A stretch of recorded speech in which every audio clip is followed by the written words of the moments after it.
नमस्कार दोस्तों, स्वागत है आप सबका सीजीपीएससी वर्ल्ड के इस यूट्यूब चैनल में। इस वीडियो सीरीज में हम छत्तीसगढ़ के इतिहास से संबंधित प्रश्नों को डिटेल एक्सप्लेनेशन के साथ सॉल्व कर रहे हैं। दोस्तों, छत्तीसगढ़ के इतिहास का 50 एमसीक्यू पहले वीडियो में अपलोड हो चुका है। इस वीडियो में हम क्वेश्चन नंबर 51 से प्रारंभ करके 100 तक के क्वेश्चंस को सॉल्व करेंगे। दोस्तों, चैनल को सब्सक्राइब कर लें ताकि सीजीपीएससी तथा सीजी व्यापम में पूछे जाने वाले सभी सब्जेक्ट के महत्वपूर्ण प्रश्न डिटेल एक्सप्लेनेशन के साथ इस चैनल पर मिल सके। क्वेश्चन नंबर 51 है, सूची सुमेलित कीजिए। इसमें शासक तथा उनसे संबंधित ताम्रपत्रों की सूची सुमेलित करना है। इसमें दिए हुए सभी शासक सिरपुर के पांडु वंश से संबंधित है। बालार्जुन का ताम्रपत्र सिरपुर से मिला है। सिरपुर में महाशिवगुप्त बालार्जुन के 27 ताम्रपत्र प्राप्त हुए हैं। वह है सुरबल। सुरबल का ताम्रपत्र मिला है मल्हार में। मल्हार में मिले सुरबल के ताम्रपत्र में इंद्रबल के 4 पुत्रों का उल्लेख है।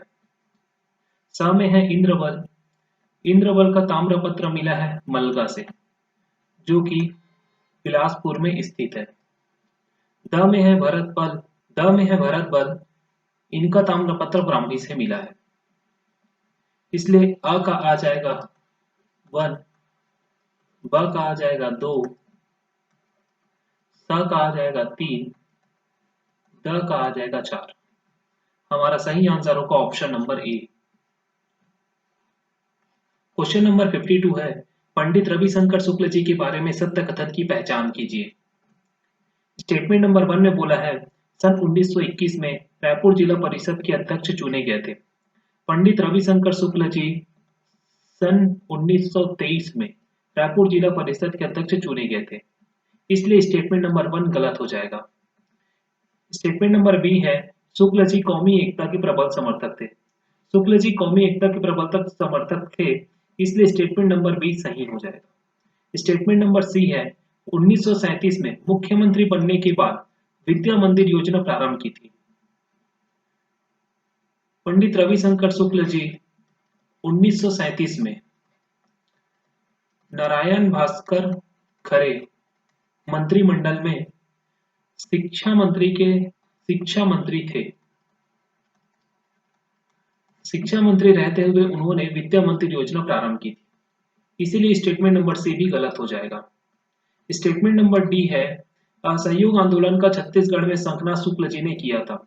शुक्ल जी ने छत्तीसगढ़ में असहयोग आंदोलन नहीं बल्कि सविनय अवज्ञा आंदोलन का शंखनाद किया था, इसीलिए स्टेटमेंट नंबर डी भी गलत हो जाएगा। क्वेश्चन में सत्य कथन पूछा है, हमारा सही आंसर हो जाएगा ऑप्शन नंबर बी।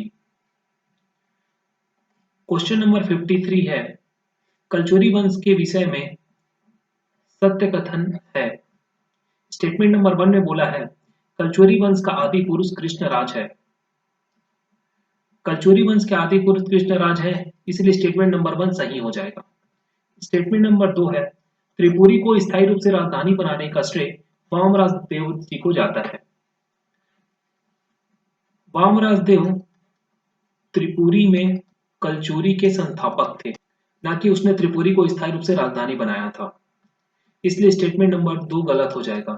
त्रिपुरी को स्थायी रूप से राजधानी बनाए थे कोकल देव प्रथम।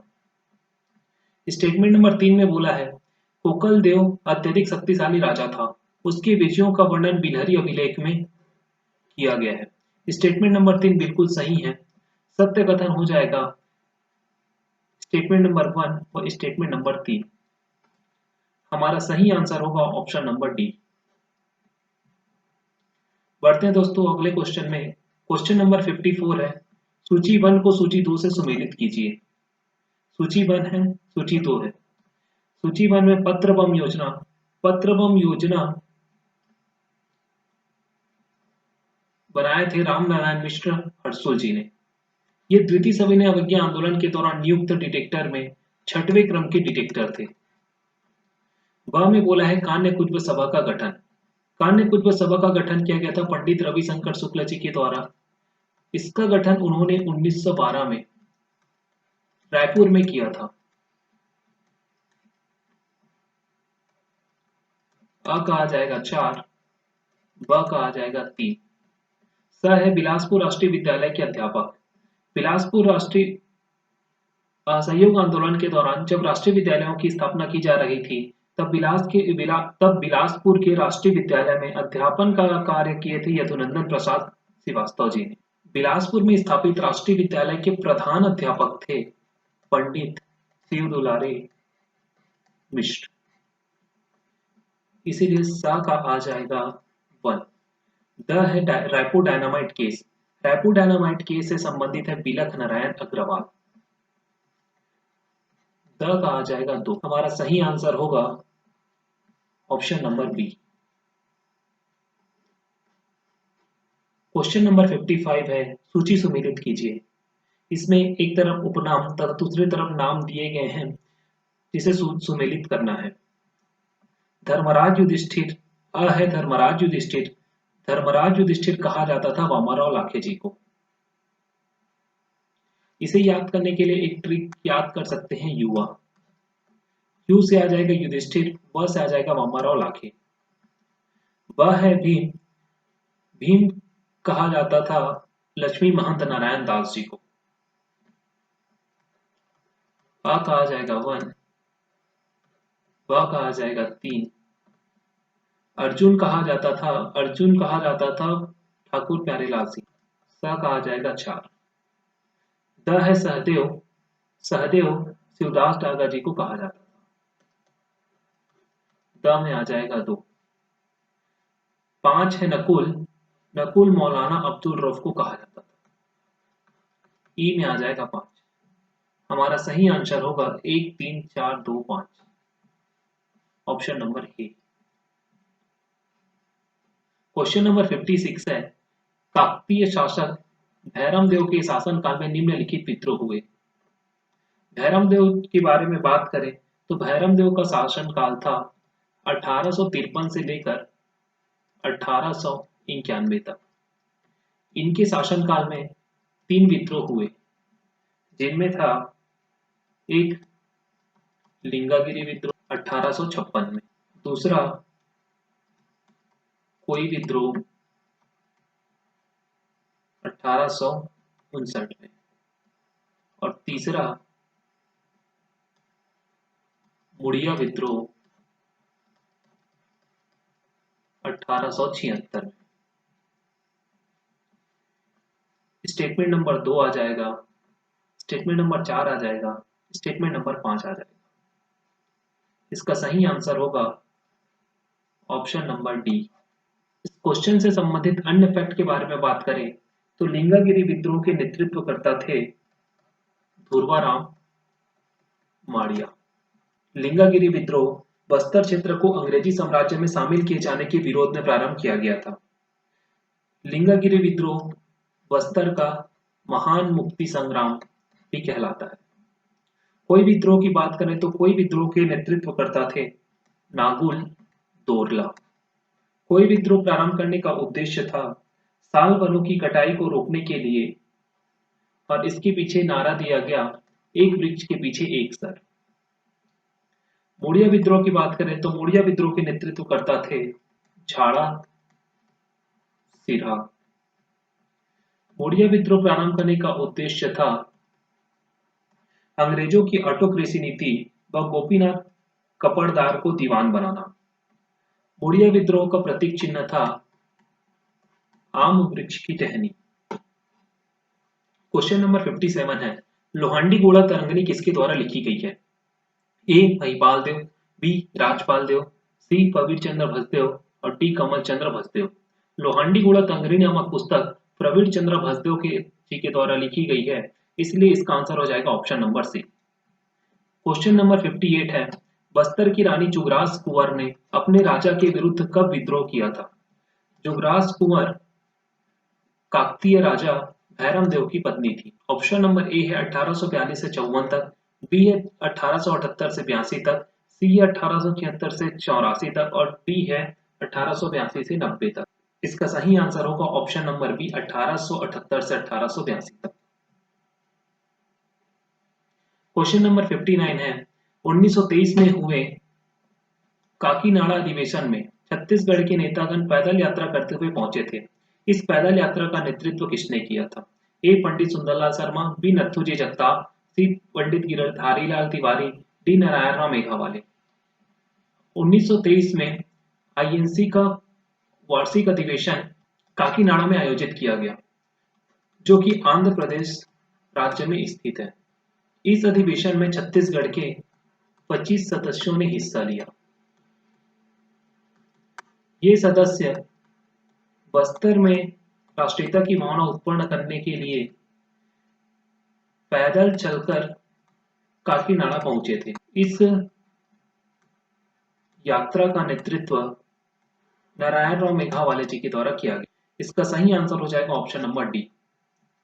इस क्वेश्चन से संबंधित अन्य तथ्य के बारे में बात करें तो काकीनाडा अधिवेशन की अध्यक्षता मोहम्मद अली जिन्ना ने की थी तथा इस 25 लोगों के सदस्यों में पंडित सुंदरलाल शर्मा जी भी शामिल थे।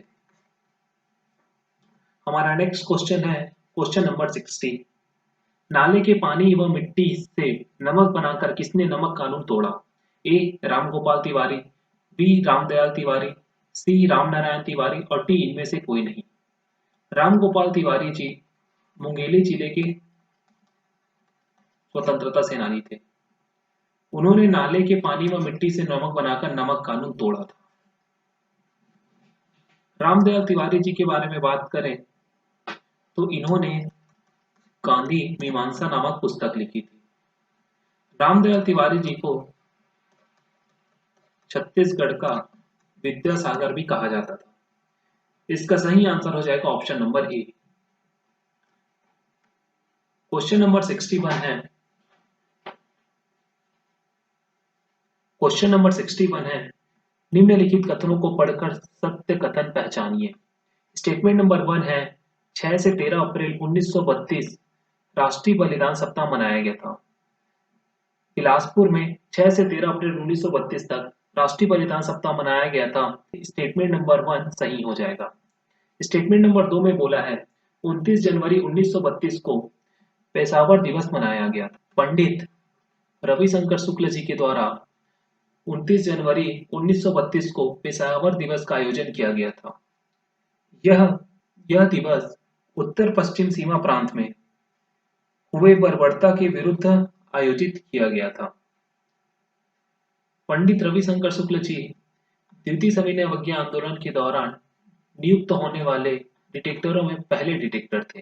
थर्ड स्टेटमेंट है 4 अगस्त 1932 को बंदी दिवस मनाया गया। रायपुर में 4 अगस्त 1932 को बंदी दिवस का आयोजन किया गया था, इसलिए स्टेटमेंट नंबर 3 भी सही हो जाएगा। स्टेटमेंट नंबर 4 है 1930 में बिलासपुर में तिरंगा फहराया गया था। 1930 में बिलासपुर में तिरंगा फहराया गया था, ये स्टेटमेंट भी बिल्कुल सही है, इसलिए हमारा सही आंसर हो जाएगा ऑप्शन नंबर डी। 1, 2, 3, 4 सभी सही। क्वेश्चन नंबर 62 है द्वितीय सविनय अवज्ञा आंदोलन के प्रथम कार्यवाहक के रूप में किसे नियुक्त किया गया था? ए पंडित रविशंकर शुक्ला, बी पंडित सुंदरलाल शर्मा, सी शंकरराव गनोतवाले, डी श्रीमती राधाबाई। द्वितीय सविनय अवज्ञा आंदोलन के दौरान 8 डिटेक्टरों की नियुक्ति की गई थी, जिनमें पहले डिटेक्टर थे पंडित रविशंकर शुक्ल जी। इसका सही आंसर हो जाएगा ऑप्शन नंबर ए। क्वेश्चन नंबर 63 है कैप्टन ब्लंट किस मराठा सूबेदार के समय छत्तीसगढ़ आए थे? ए महिपत राव दिनकर, बी यादव राव दिवाकर, सी विठल राव दिनकर और डी इनमें से कोई नहीं। महिपत राव दिनकर के बारे में बात करें तो ये छत्तीसगढ़ में नियुक्त होने वाले पहले सूबेदार थे और इनका कार्यकाल था 1788 से लेकर 1790 तक। विठल राव दिनकर 1790 से लेकर 1796 तक सूबेदार थे। कैप्टन ब्लंट का छत्तीसगढ़ आगमन हुआ था 1795 में, इसलिए इसका आंसर हो जाएगा ऑप्शन नंबर सी। इसलिए इसका आंसर हो जाएगा विठल राव दिनकर। कैप्टन ब्लंट के बारे में बात करें तो कैप्टन ब्लंट ने 31 मार्च 1795 को रायपुर व 13 मई 1795 को रतनपुर की यात्रा की थी। क्वेश्चन नंबर 64 है, किस मराठा शासक ने छत्तीसगढ़ में सती प्रथा उन्मूलन हेतु आदेश पारित किया था? ए वेंकोजी भोसले, बी रघुजी तृतीय, सी पिंबाजी भोसले, डी रघुजी द्वितीय। छत्तीसगढ़ में सती प्रथा उन्मूलन का आदेश पारित किया गया था 1831 में। इस समय मराठा शासक थे रघुजी तृतीय। इसका सही आंसर हो जाएगा ऑप्शन नंबर बी, रघुजी तृतीय। क्वेश्चन नंबर 65 है, 1946 के प्रांतीय चुनाव के बारे में निम्नलिखित में से कौन से कथन सही है? स्टेटमेंट ए है, छत्तीसगढ़ की सभी 8 सीटों पर मध्य प्रांत और बरार में कांग्रेस विजयी रही। स्टेटमेंट नंबर ए बिल्कुल सही है, मध्य प्रांत एवं बरार के सभी सीटों पर छत्तीसगढ़ में कांग्रेस विजयी थे। स्टेटमेंट नंबर बी है, रायपुर निर्वाचन क्षेत्र से पंडित रविशंकर जी ने चुनाव जीता। पंडित रविशंकर शुक्ल रायपुर नहीं बल्कि सरायपाली निर्वाचन क्षेत्र से चुनाव जीते थे, इसलिए स्टेटमेंट नंबर बी हो जाएगा गलत। स्टेटमेंट नंबर सी है, चुनाव के बाद रामगोपाल तिवारी को विधानसभा का अध्यक्ष बनाया गया। विधानसभा का अध्यक्ष घनश्याम सिंह गुप्त जी को बनाया गया था, इसलिए स्टेटमेंट नंबर सी गलत हो जाएगा। स्टेटमेंट नंबर डी में बोला गया है, घनश्याम सिंह गुप्त ने बिलासपुर निर्वाचन क्षेत्र से चुनाव जीता था। घनश्याम सिंह गुप्त जी दुर्ग निर्वाचन क्षेत्र से चुनाव जीते थे, इसलिए स्टेटमेंट नंबर डी भी गलत हो जाएगा। सही आंसर है ऑप्शन नंबर ए। क्वेश्चन नंबर 66 है, महासुदेव राज, जयराज, महाप्रवर राज आदि शासकों का संबंध छत्तीसगढ़ के किस प्राचीन राजवंश से था? ए नल वंश, बी छिदकनाग वंश, सी सरभपुरी वंश। इन राजाओं का संबंध था सरभपुरी राजवंश से। इसका आंसर हो जाएगा option number C. Next question की बात करें, क्वेश्चन नंबर 67 है, निम्नलिखित में से कौन छत्तीसगढ़ में कलचुरी राजवंश का संस्थापक था? ए कमलराज, बी कलिंगराज, सी व्याघराज, डी विजयराज। छत्तीसगढ़ में कलचुरी राजवंश के वास्तविक संस्थापक थे कलिंगराज। इसका आंसर हो जाएगा option number B, Kalingaraj.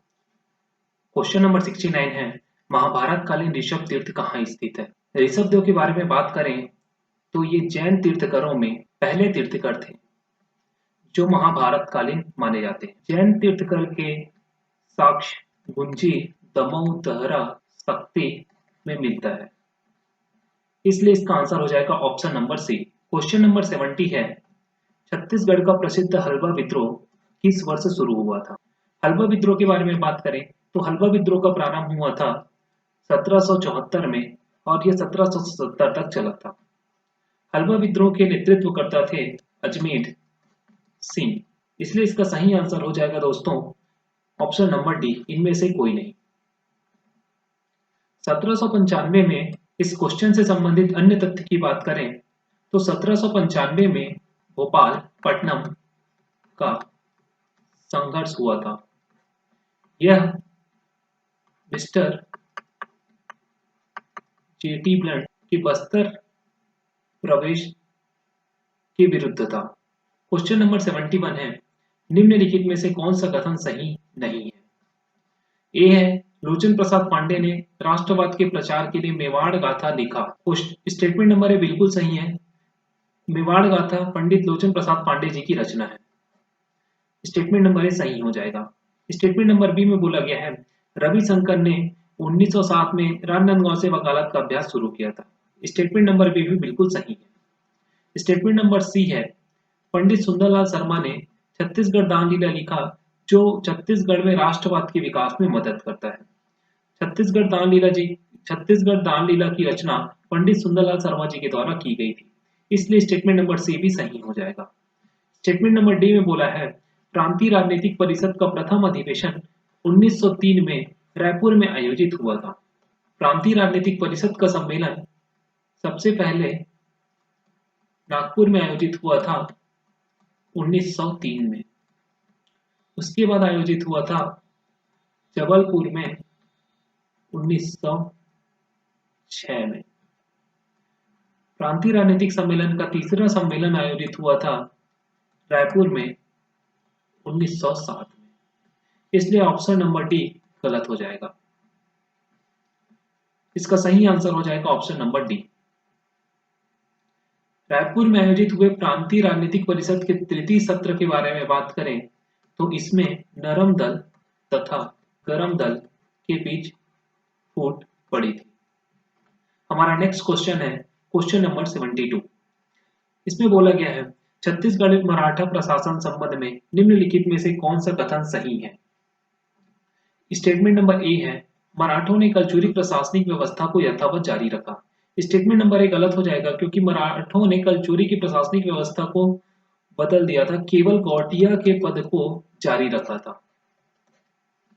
Statement number B है मराठों का छत्तीसगढ़ में खालसा क्षेत्र पर प्रशासकीय नियंत्रण था। मराठा समय में छत्तीसगढ़ के क्षेत्र को दो भागों में बांटा गया था। पहला था खालसा क्षेत्र जो सीधे मराठे शासक के अधीन थे और दूसरा क्षेत्र था जमींदारी क्षेत्र जो जमींदारों के अधीन था। खालसा क्षेत्र पर प्रशासकीय नियंत्रण मराठों का अधीन था, इसलिए स्टेटमेंट नंबर बी सही हो जाएगा। स्टेटमेंट नंबर सी में बोला है मराठों में छत्तीसगढ़ में इजारेदारी व्यवस्था लागू की थी। मराठों ने छत्तीसगढ़ में इजारेदारी व्यवस्था लागू नहीं की थी। स्टेटमेंट नंबर सी गलत है। स्टेटमेंट नंबर डी में बोला है मराठों ने भू राजस्व का दहसाला बंदोबस्त लागू किया था। मराठों ने भू राजस्व का दहसाला बंदोबस्त लागू नहीं किया था, इसलिए स्टेटमेंट नंबर डी भी हो जाएगा गलत। हमारा सही आंसर हो जाएगा option number B. Question number 74 है छत्तीसगढ़ में कब प्रशासकों को जिलेदार कहा जाता था। छत्तीसगढ़ में पुनः भोसला प्रशासन प्रारंभ हुआ था 1830 से लेकर 1854 तक। इस समय मराठे राजा थे रघुजीत तृतीय। रघुजीत तृतीय के समय छत्तीसगढ़ क्षेत्र को जिल्हा कहा जाता था तथा जिले में प्रशासन के लिए उन्होंने जिलेदार की नियुक्ति की थी। नियुक्त होने वाले पहले जिलेदार का नाम था कृष्णराव अप्पा व 8वां अंतिम जिलेदार था गोपाल राव। इसलिए इसका आंसर हो जाएगा ऑप्शन नंबर सी 1830 से लेकर 1854 तक। क्वेश्चन नंबर 75 है सरबपुरी ताम्रपत्रों पर क्या अंकित होता था। 1 जारी करने की तिथि, 2 जारी करने का स्थान, 3 चित्र और चौथा लेखक का नाम। सरबपुरी ताम्रपत्रों में जारी करने की तिथि, स्थान तथा लेखक का नाम अंकित होता था लेकिन चित्र अंकित नहीं होता था, इसलिए इसका सही आंसर हो जाएगा statement number 1, statement number 2, statement number 4। इसका सही आंसर होगा ऑप्शन नंबर बी। सरबपुरी वंश के बारे में बात करें तो ये वंश वैष्णव धर्म का अनुयायी था।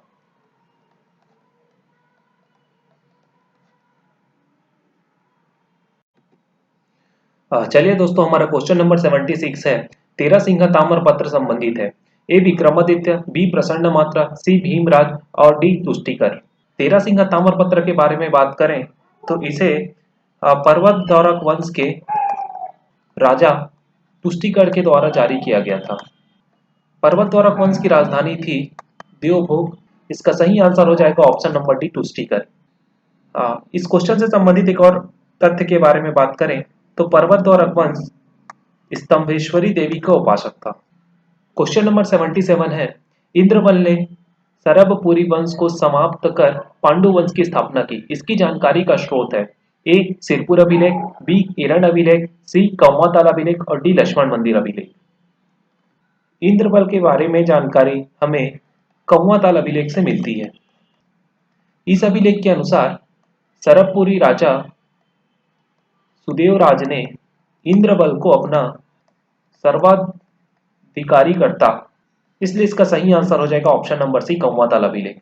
एरंड अभिलेख की बात करें तो यह 510 ईस्वी में भानुगुप्त के द्वारा जारी किया गया था जिसमें सती प्रथा का प्रथम अभिलेखीय प्रमाण है।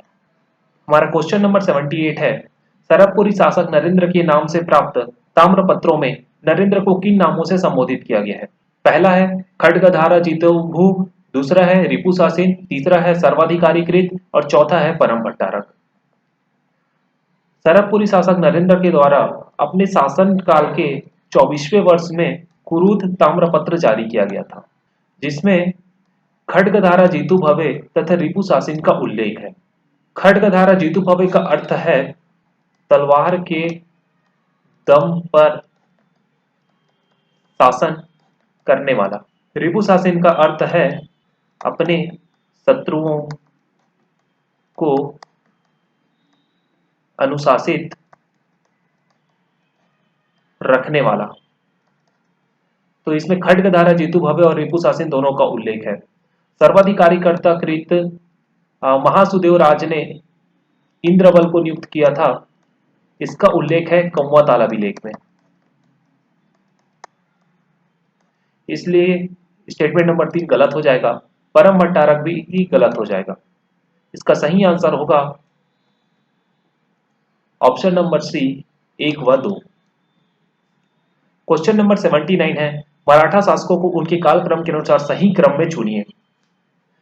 मराठा शासकों में सबसे पहले शासक होते हैं बिंबाजी, जिनका शासन काल था 1757 से लेकर 1787 तक। बिंबाजी के बाद शासक बनते हैं चिमनाजी जी, जो 1787 से लेकर 88 तक शासक रहते हैं।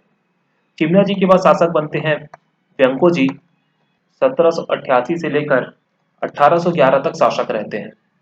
व्यंको जी के बाद शासक बनते हैं पुरसा जी, जो 1811 से लेकर 1816 तक शासक रहते हैं। पुरसा जी के बाद शासक हैं अप्पा साहेब, जो 1816 से लेकर 1818 तक शासक रहते हैं। इस प्रकार हमारा क्रम हो जाएगा सबसे पहले 2, उसके बाद व्यंको जी ऑप्शन स्टेटमेंट नंबर 1, पुरसा जी या परसो जी, पुरसो जी को का ही एक अन्य नाम परसो जी था, 3, 4। हमारा सही आंसर होगा option number D. Question number 80 है मराठा काल में मोकासा से तात्पर्य है ए भूमिकर, बी मंदिर हेतु दिया गया दान, सी कांसे का बना एक सिक्का और डी ब्राह्मणों को दिया गया दान। मोकासा का अर्थ होता है ब्राह्मणों को दिए गए दान को मराठा काल में मोकासा कहा जाता था। मंदिर हेतु दिए गए दान की भूमि को कहते थे देव स्थान। इसका सही आंसर हो जाएगा option number D. Question number 81 है कुरुस पर अभिलेख से प्राप्त जानकारी में शामिल नहीं है। स्टेटमेंट नंबर ए है इनके छिदक नागवंशी सभी राजाओं का उल्लेख है, बी सोमेश्वर देव के विजयों का उल्लेख है, सी इसकी उत्पत्ति 1069 में हुई है और डी इसकी भाषा संस्कृत व लिपि नागरिक है। बी स्टेटमेंट बिल्कुल सही है क्योंकि इसमें सोमेश्वर देव के सभी विजयी अभियानों का वर्णन किया गया है। इसकी खोज सोमेश्वर देव के काल में 1059 ईस्वी में हुई थी, इसलिए स्टेटमेंट नंबर 3 भी बिल्कुल सही हो जाएगा। स्टेटमेंट नंबर 4 इसकी भाषा संस्कृत व लिपि नागरी है, स्टेटमेंट नंबर डी भी बिल्कुल सही है। स्टेटमेंट नंबर ए के बारे में बात करें तो इसमें बोला गया है कि इसमें छिदक नागवंशी सभी राजाओं का उल्लेख है। इसमें छिदक नागवंशी सभी राजाओं का नहीं बल्कि केवल सोमेश्वर देव तक का उल्लेख है। सोमेश्वर देव तथा उसके पूर्ववर्ती राजाओं का ही उल्लेख है, सोमेश्वर देव के बाद के राजाओं का उल्लेख नहीं है, इसलिए स्टेटमेंट नंबर ए गलत हो जाएगा। हमारा सही आंसर हो जाएगा ऑप्शन नंबर ए। क्वेश्चन नंबर 82 है अन्नम देव के संबंध में असत्य कथन की पहचान करना है। स्टेटमेंट नंबर ए में बोला गया है इनकी माता मडम्मा एक काकतीय राजकुमारी थी। स्टेटमेंट नंबर बी इनके पिता एक चोल वंशी राजकुमार थे। बस्तर का काकतीय वंश चोल वंश से नहीं बल्कि चालुक्य वंशी था, इसलिए स्टेटमेंट नंबर बी गलत हो जाएगा। हमें असत्य कथन पूछा है, इसलिए हमारा सही आंसर हो जाएगा ऑप्शन नंबर बी। बाकी स्टेटमेंट की बात करें, इनके पूर्व इनके भाई ने बस्तर क्षेत्र में प्रवेश किया था, ये स्टेटमेंट सही है। स्टेटमेंट नंबर डी इनकी पत्नी चंदेल वंश की राजकुमारी थी, ये स्टेटमेंट ने बिल्कुल सही है। हमारा नेक्स्ट क्वेश्चन है क्वेश्चन नंबर 83 छिदक नागवंशी शासकों को उनके काल क्रमानुसार व्यवस्थित कीजिए। दिया है पहला मधुरांतक देव, दूसरा जय सिंह देव, तीसरा कन्हर देव और चौथा नरसिंह देव। मधुरांतक देव के बारे में बात करें तो इनका शासन काल 1060 से लेकर 1069 तक था। इन्होंने भ्रमरकोट क्षेत्र से शासक किया। मधुरांतक देव के बाद शासक बनते हैं सोमेश्वर देव। सोमेश्वर देव के बारे में, सोमेश्वर देव के बाद शासक बनते हैं उनका पुत्र कन्हर देव। कन्हर देव के बारे में एक महत्वपूर्ण बात है कि कलचुरी शासक पृथ्वीदेव द्वितीय के सेनापति जगतपाल ने 1145 ईस्वी में इस क्षेत्र में आक्रमण कर कन्हर देव को पराजित किया था। कन्हर देव के बाद शासक बनते हैं जय सिंह देव। जय सिंह देव के बारे में जानकारी सोनार पाल अभिलेख से मिलती है। जय सिंह देव के बाद शासक बनते हैं नरसिंह देव। नरसिंह देव के बारे में दंतेवाड़ा के स्तंभ लेख में वर्णन है। इसके अनुसार ये माणिकेश्वरी देवी के उपासक थे। इसलिए हमारा आंसर होगा, सबसे पहले आएगा स्टेटमेंट नंबर 1, इसके बाद आएगा statement number 3, statement number 2, statement number 4। हमारा सही आंसर हो जाएगा ऑप्शन नंबर ए। क्वेश्चन नंबर 84 है, जब काकती शासकों ने मराठों की अधीनता स्वीकार की उस समय मराठा शासक कौन थे? काकती शासकों ने मराठों की सर्वप्रथम अधीनता सन 1777 में दरियादेव के शासन काल में हलबा विद्रोह के बाद स्वीकार की थी। व्यंकोजी भोसले का शासन काल था 1718 से 1811 तक। रघुजी तृतीय का शासन काल था 1830 से लेकर 1854 तक। अप्पा साहब के बारे में बात करें तो इनका शासन काल था 1816 से 1818 तक। और बिम्बाजी भोसले के बारे में बात करें तो इनका शासन काल था 1757 से लेकर 1787 तक। इसका सही आंसर हो जाएगा option number D, Bimbaji Bhosle. Question number 85 है, रानी चौरिस का विद्रोह किसके विद्रोह में था? ए, अंग्रेजों की गलत नीति के विद्रोह में, बी, मराठों के पोषण के विद्रोह में, सी, अपने पति भैरमदेव के नए पत्नी बनाए जाने के विद्रोह में, डी, अंग्रेज अधिकारी के बस्तर क्षेत्र में प्रवेश को रोकने हेतु। रानी चौरिस ने अपने पति भैरमदेव के खिलाफ सन 1878 से लेकर 1882 तक विद्रोह किया था, जिसका कारण था कि भैरमदेव के द्वारा एक नए पत्नी बनाए जाना। इसका सही आंसर हो जाएगा ऑप्शन नंबर सी। इसके बारे में बात करें, रानी चौरिस का अर्थ होता है रानी का कोप, और ये जुगराज कुंवर के द्वारा किया गया था। क्वेश्चन नंबर 86 है, फनी नागवंशी शासन गोपाल देव किस कलचुरी राजा के अधीन शासन करते थे? फनी नागवंशी को शासक गोपाल देव के बारे में बात करें तो इन्होंने 1089 ईस्वी में कवर्धा में भोरमदेव मंदिर का निर्माण कार्य कराया था। रत्नदेव प्रथम का शासनकाल था 1050 ईस्वी के आसपास। पृथ्वीदेव प्रथम का शासनकाल था 1065 से लेकर 1095 ईस्वी तक। चाचल्यदेव प्रथम का शासनकाल था 1095 से लेकर 1120 ईस्वी तक, और रत्नदेव तृतीय तो बाद में आते हैं। तो 1089 को देखा जाए तो इसका सही आंसर होगा जाजल्यदेव प्रथम 1095 से लेकर 1020 के समय, इसलिए इन्हें समकालीन माना जा रहा है। क्वेश्चन नंबर 87 है, दलपत देव के संबंध में असत्य कथन की पहचान कीजिए। ए, इनके काल में रतनपुर भोसलों के अधीन आ गया। 2, इन्होंने राजधानी जगदलपुर से बस्तर को बनाया। 3, इन्होंने दलपत सागर झील का निर्माण कराया। और चौथा, इनके शासन में भोसलों का बस्तर में प्रथम आक्रमण हुआ। दलपत देव के बारे में बात करें तो दलपत देव काकती राजा थे, जिनका शासन काल था 1731 से लेकर 1774 तक। इनके समय में मराठा सेनापति नीलू पंत ने आक्रमण किया था बस्तर क्षेत्र में, लेकिन वे पराजित हो जाते हैं। इस आक्रमण के कारण अपनी राजधानी सन 1745 में बस्तर से जगदलपुर स्थानांतरित कर लिया था। दलपत देव ने जगदलपुर में दलपत सागर नामक झील का निर्माण कार्य कराया था, इसलिए ऑप्शन नंबर सी तो सही है। इसके काल में वो रतनपुर भोसलों के अधीन आ गया था। रतनपुर भोसलों के अधीन 1741 में आया था, इसलिए स्टेटमेंट नंबर 1 भी सही है। बी, इन्होंने राजधानी जगदलपुर से बस्तर को बनाया था, ये स्टेटमेंट गलत है। इन्होंने राजधानी बस्तर से जगदलपुर को बनाया था, न कि जगदलपुर से बस्तर को, इसलिए ऑप्शन नंबर बी गलत हो जाएगा। ऑप्शन डी में बोला गया है, इनके शासन में भोसलों का बस्तर में प्रथम आक्रमण हुआ था। नीलू पंत के नेतृत्व में बस्तर में प्रथम आक्रमण हुआ था, इसलिए ऑप्शन डी भी सही है। हमारा सही आंसर हो जाएगा option number B. Question number 88 है, अंग्रेजों का अप्रत्यक्ष शासनकाल में बस्तर का पहला शासन था।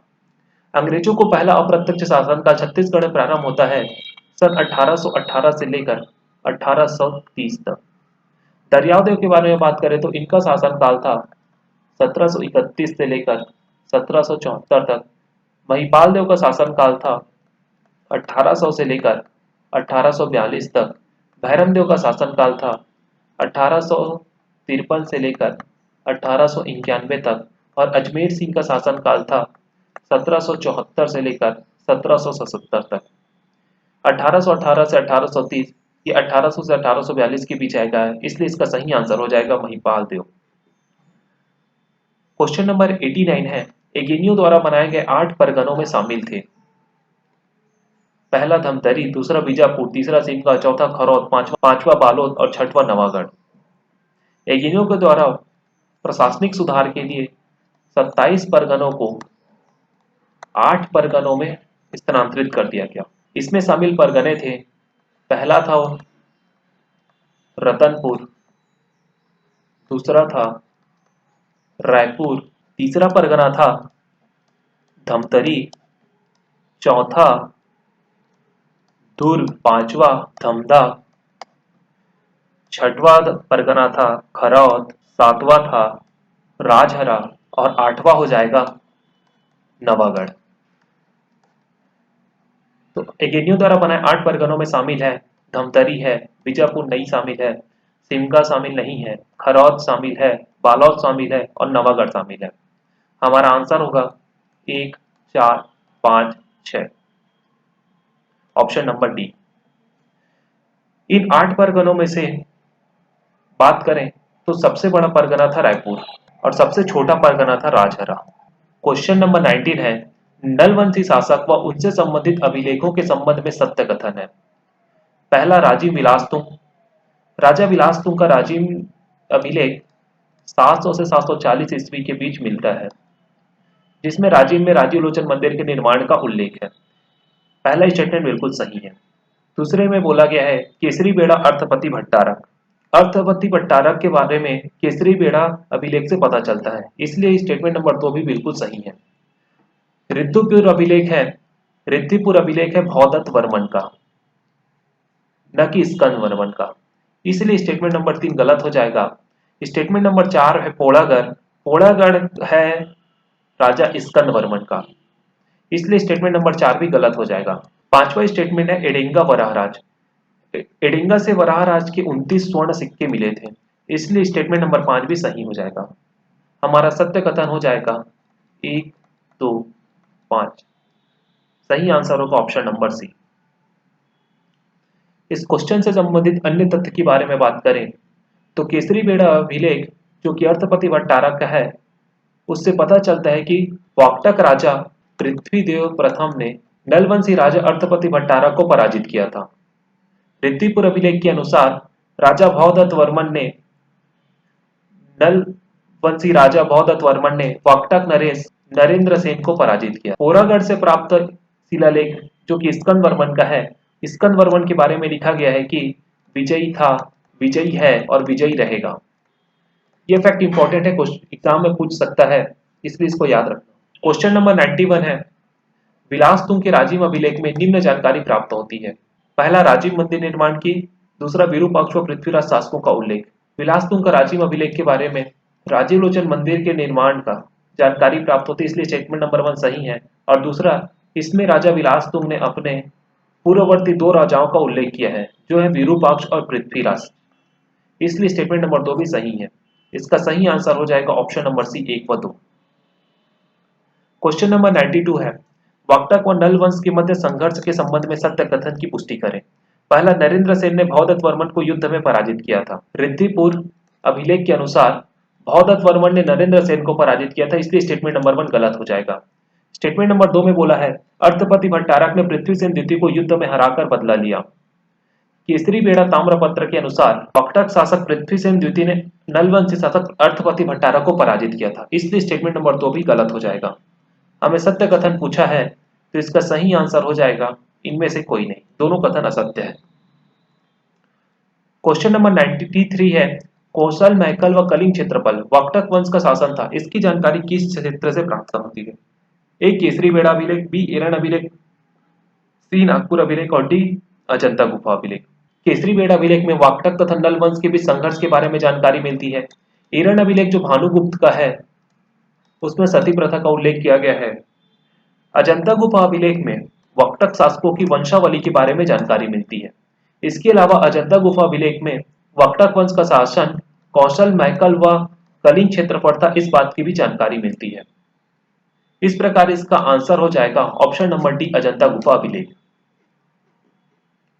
क्वेश्चन नंबर 94 है, राजर्षि तुल्य वंश किस वंश के समकालीन थे?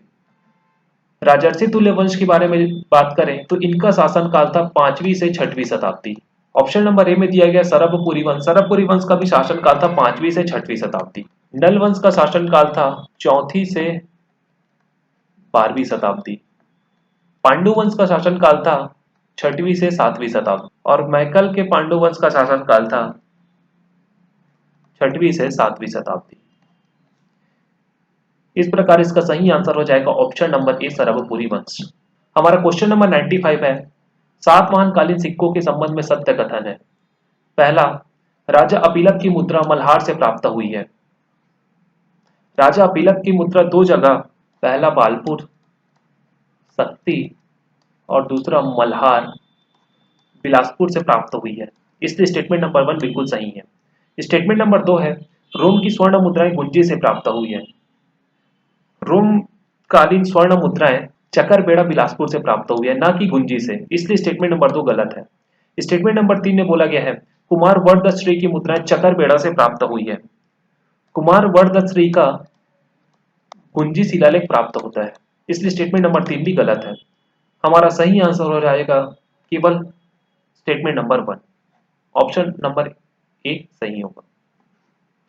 क्वेश्चन नंबर 96 है, सातवाहनों के छत्तीसगढ़ में प्रभाव क्षेत्र की जानकारी मिलती है। पहला, किरारी का काष्ठ स्तंभ, दूसरा राजा अपीलक की मुद्राएं, तीसरा गुंजी से प्राप्त अभिलेख और चौथा येनसोंग का सियोकी।